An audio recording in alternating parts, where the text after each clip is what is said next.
John Brown's act was really something that sparked the North and the South to be in so much chaos.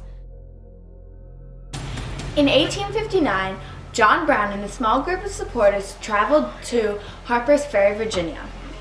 Their goal was to seize any weapons the Army had previously captured and collect a group of African Americans to fight against slavery.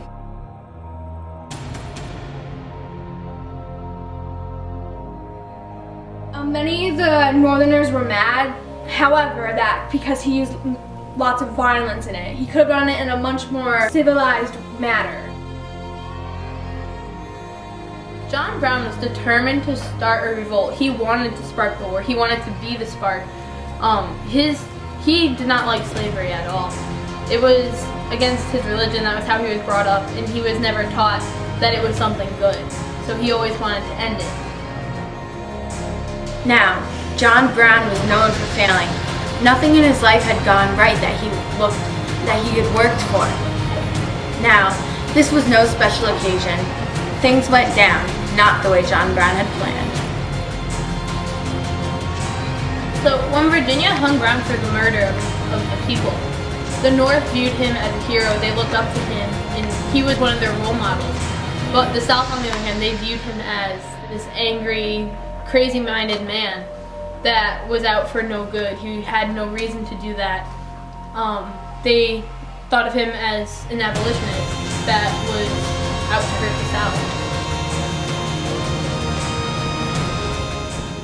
Slavery was a very cruel topic. The slaves were beaten. They didn't have any clothing. They had very little luxuries. And John Brown realized it, and he wanted to make a difference. He wanted to change. He wanted to help them, even if it meant the death of his two sons while they were fighting.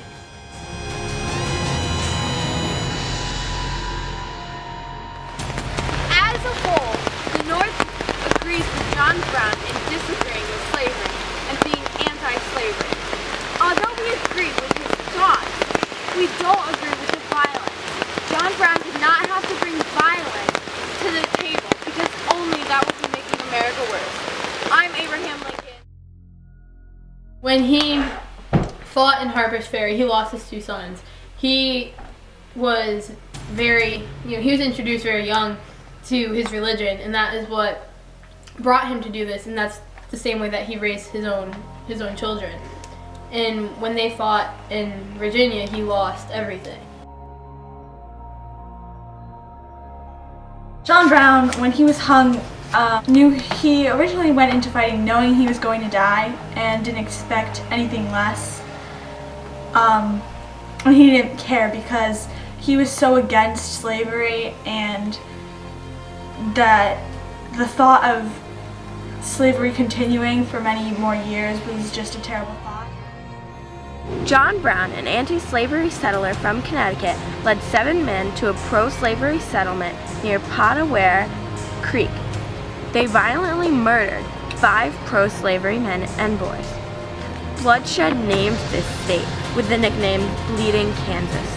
This act sure did get Brown recognized. When he was hung, he went very peacefully and did not protest and did not fight against people that were hanging him. He slipped a note to one of the escorts, and it did not say anything about regretting or wishing he had done anything differently, because he was very proud of what he did.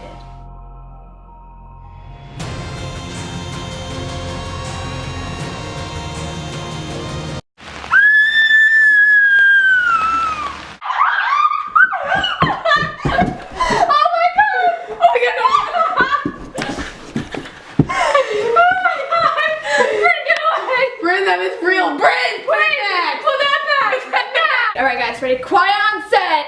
Wait, hold on, question?